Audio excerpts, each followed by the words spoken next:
श्री गणेशाय नमः. श्री स्वामी समर्थ. सुप्रभातम. नमस्कार. सिया ऑफिशियलवर आपले सुस्वागतम. योगेशं सच्चिदानंदं वासुदेवं रजप्रियं धर्मसंस्थापकं वीरं कृष्णं वंदे जगद्गुरुं.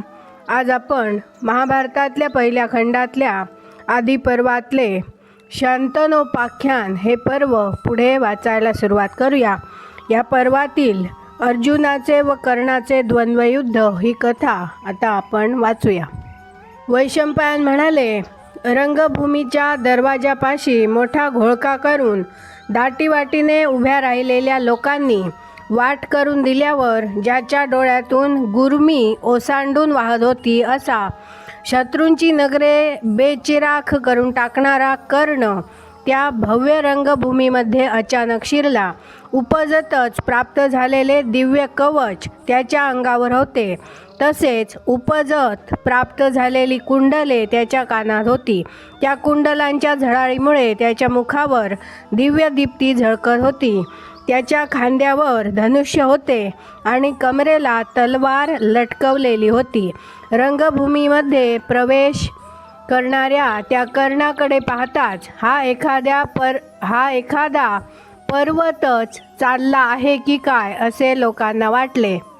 कुंतीला कुवारपणी झालेला, विशाल नेत्र असलेला मोठा यशवंत, प्रखर किरणांनी युक्त असलेल्या सूर्याचा अंश असलेला, शत्रू समूहामध्ये निर्दालन करणारा, सिंहाप्रमाणे, वृषभाप्रमाणे आणि गजेंद्राप्रमाणे सामर्थ्य आणि पराक्रम अंगी असलेला, सूर्याप्रमाणे प्रखर तेजाचा, चंद्राप्रमाणे कांतिमान आणि अग्निप्रमाणे दाहक असलेला, कांचनाच्या तालवृक्षाप्रमाणे उंच असलेला, सिंहाचे सामर्थ्य अंगी असलेला, ज्याच्या गुणांना मर्यादा नव्हती असा प्रत्यक्ष सूर्याचा वैभवशाली पुत्र असलेला, तारुण्याच्या ऐन उमेदीत असलेला महाबाहू कर्ण रंगभूमीच्या कडेला येऊन उभा राहिला. तेथे त्याने सर्व रंगभूमीकडे बारकाईने निरखून पाहिले आणि द्रोणाचार्यांना व कृपाचार्यांना त्याने अभिवादन केले. परंतु त्याच्या त्या अभिवादनात फारसा नम्रपणाचा भाव दिसून आला नाही. प्रेक्षागारामध्ये जमलेले असंख्य लोक कसलीही हालचाल न करता अगदी स्तब्ध बसून राहिले. साऱ्यांच्या नजरा त्याच्यावर खिळून राहिल्या. हा आहे तरी कोण या विचाराने त्यांची मने कासावीस झाली, पण त्यांचे कुतूहल काही कमी झाले नाही. अर्जुन हा आपला भाऊ आहे हे कर्णाला माहीत नव्हते. हा सूर्यपुत्र कर्ण इंद्रपुत्र अर्जुनाला मेघगर्जनेप्रमाणे गंभीर स्वराने म्हणाला, पार्था, आपण काहीतरी अघटित कर्म करीत आहोत असा दिमाग मिरवून तू जे जे कौशल्य दाखविलेस त्याहीपेक्षा अधिक कौशल्य या सर्व समाजापुढे दाखविण्यास मी तयार आहे. तू मात्र माझे कौशल्य पाहून तोंडात बोट घालू नकोस म्हणजे झाले. कर्णाचे ते शब्द हवेत विरतात न विरतात तोच तेथे जमलेले सारे लोक काहीतरी धक्का बसावा त्याप्रमाणे अचानक उठून उभे राहिले. कर्णाच्या आगमनामुळे दुर्योधन परम संतुष्ट झाला, पण अर्जुनाला मात्र तत्क्षणी आपला पाण उतारा झाल्यासारखे वाटले आणि त्याचा क्रोधही शिगेला पोहोचला. रणांगणाची ज्याला नेहमीच आवड होती अशा त्या कर्णाने द्रोणाचार्यांची अनुज्ञा मिळताच अर्जुनाने शस्त्रविद्येतील जी म्हणून करामत करून दाखवली होती ती करामत जशीच्या तशी करून दाखविली. हे दृश्य पाहताच दुर्योधन हर्षाने बेहोश झाला. त्याच्या भावांचाही आनंद गगनात मावेनासा झाला. मोठ्या प्रीतीने कर्णाला कडकडून मिठी मारून दुर्योधन त्याला म्हणाला, दर्पोद्धत पराक्रमी वीरा, तुझे स्वागत असो. तू येथे आलास ही फार मोठी भाग्याची गोष्ट आहे. आपण दोघे आता एकमेकांच्या अगदी जवळ आलो आहोत. माझ्याकडून पाहिजे ते मागून घे. कौरवांचे हे राज्य तुझेच आहे असे समज. कर्ण म्हणाला, दुर्योधना, तू आता जे म्हणालास त्यामुळे मी सर्व काही भरून पावलो आहे. तुझी आणि माझी मैत्री असावी एवढीच माझी इच्छा आहे. दुसरे असे की या अर्जुनाशी द्वंद्वयुद्ध करण्यासाठी मी अगदी उतावीळ झालो आहे. दुर्योधन म्हणाला, माझ्या समवेत तू सर्व सुखांचा उपभोग घे. माझ्या भावांचे तू भले कर. शत्रुघ्न कर्ण माझे जे वैरी आहेत त्या सर्वांच्या मस्तकावर तू प्रहार कर. वैशंपायन म्हणाले, नंतर आपला फार मोठा उपमर्द झाला असे वाटून दुर्योधनाच्या भावांच्या घोळक्यामध्ये एखाद्या पर्वताप्रमाणे निश्चल उभा राहिलेल्या कर्णाला अर्जुन म्हणाला, न बोलावता दुसऱ्याशी लगट करणाऱ्या आणि कोणीही विचारले नसता बाष्कळपणे बढाई मारणाऱ्या माणसांची जी दुर्दशा होते तशीच तुझी दुर्दशा तुला जीवानिशी मारून मी करणार आहे. कर्ण म्हणाला, अरे ही रंगभूमी तुझ्या एकट्याची नाही, कोणालाही येथे येण्याची मुभा आहे. अर्जुना, तुझा काय संबंध यात? अरे, राजाचे श्रेष्ठत्व त्याच्या पराक्रमावर ठरत असते आणि धर्म नेहमी सामर्थ्याच्या मागे जात असतो. उगाच जीव तोडून शिवीगाळ का करत बसला आहेस? काय उपयोग आहे या तुझ्या केविलवाण्या धडपडीचा? तुला जे बोलायचे असेल ते नुसत्या शब्दांनी बोलू नकोस, बाणांनी बोल. तुझ्या गुरुवर्यांच्या डोळ्यांदेखत बाणांनी मी तुझे मस्तक उडवतो. वैशंपायन म्हणाले, झाला प्रकार पाहून द्रोणाचार्यांनी अर्जुनाला अनुज्ञा दिली. तसल्या त्या गडबडीत अर्जुनाच्या भावांनी त्याला आलिंगन दिले आणि कर्णाशी सामना करण्यासाठी अर्जुन सज्ज झाला. कर्णसुद्धा धनुष्य बाण घेऊन तयार झाला.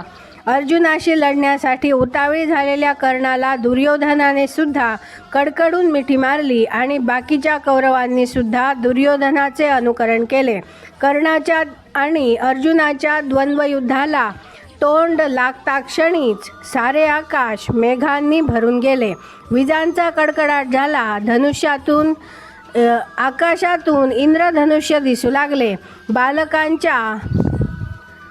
बलाकांच्या म्हणजे बगळ्यांच्या रांगा मेघांमध्ये झेपावू लागल्या आणि त्यामुळे मेघांची शोभा काही वेगळीच दिसू लागली. एवढ्यात इंद्र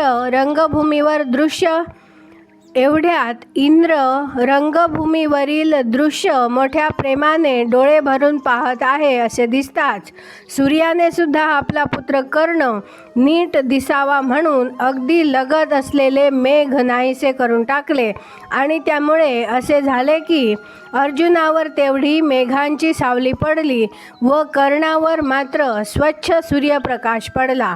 रंगभूमीमध्ये कर्ण ज्या बाजूला उभा होता त्या बाजूला धृतराष्ट्राचे सारे पुत्र एकजुटीने उभे राहिले. या उलट भरद्वाज, द्रोणाचार्य, कृपाचार्य आणि भीष्मसुद्धा अर्जुन ज्या बाजूला उभा होता त्या बाजूला जाऊन उभे राहिले. अशा प्रकारे त्या रंगभूमीवर प्रेक्षकांचे उघड दोन तट पडले आणि असाच प्रकार स्त्रियांच्या बाबतीतही घडला. अर्जुनाशी लढणारा कर्ण हा आपलाच पुत्र आहे ही वस्तुस्थिती कुंतीच्या ध्यानात येताच ती एकाएकी मूर्छित झाली.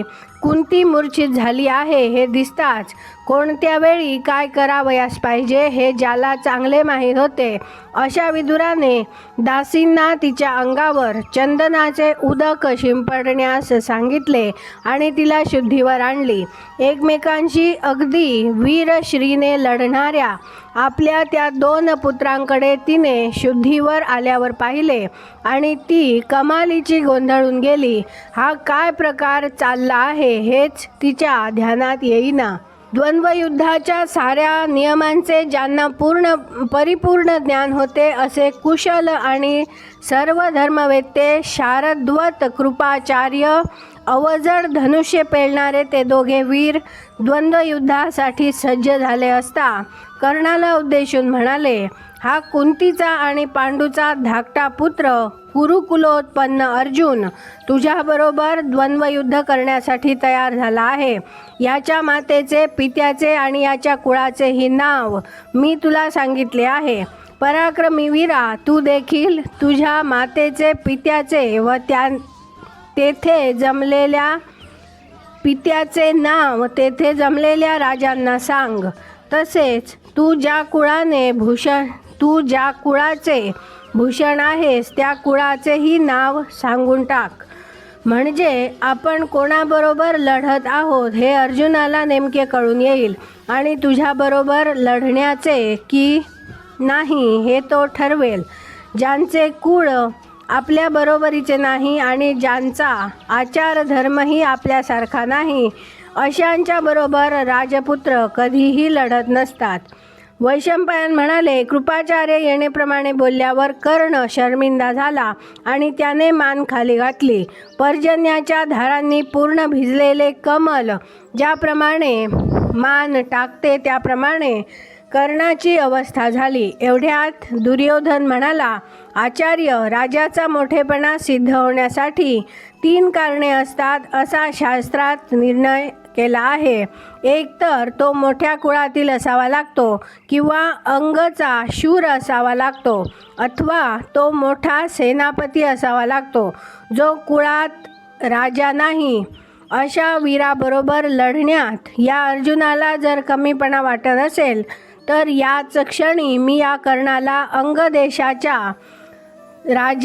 राज्याचा राज्याभिषेक करावयास तयार आहे.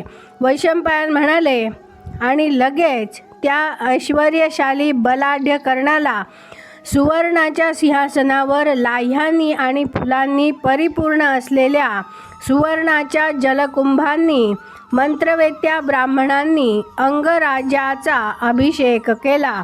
त्याच्यावर छत्र धरण्यात आले, चवऱ्या ढाळल्या गेल्या आणि त्याचा जयघोष करण्यात आला. अभिषेकाचा हा सोहळा संपताच महावीर कर्ण दुर्योधनाला म्हणाला, दुर्योधना, तू मला राज्य अर्पण केले आहेस, याच्या मोबदल्यात तुला मी काय देऊ ते सांग. मी तुझ्या सांगण्याप्रमाणे करावयास तयार आहे. यावर दुर्योधन कर्णाला म्हणाला, मला तुझ्यापासून दुसरे काही नको. तुझी आणि माझी अगदी दृढ मैत्री चिरकाल राहावी एवढीच माझी इच्छा आहे. दुर्योधन असे बोलल्यावर कर्ण त्याला उलट म्हणाला, हे मला अगदी मान्य आहे. आणि मोठ्या आनंदाने त्या दोघांनी परस्परांना आलिंगन दिले आणि त्यांच्या सुखाला पारावार राहिला नाही. आज आपण इथे थांबूया. पुढची कथा आपण उद्या वाचूया. माझ्या सिया ऑफिशियलला सबस्क्राईब केले नसेल तर कृपया आत्ताच सबस्क्राईब करा आणि दररोज महाभारत कथा ऐकण्याचा आनंद अवश्य घ्या. बाजूच्या बेलवर क्लिक करून लाईक करायला विसरू नका. शेअर करा, कमेंट करा आणि राधे राधे लिहायला विसरू नका. धन्यवाद. जय श्री कृष्ण.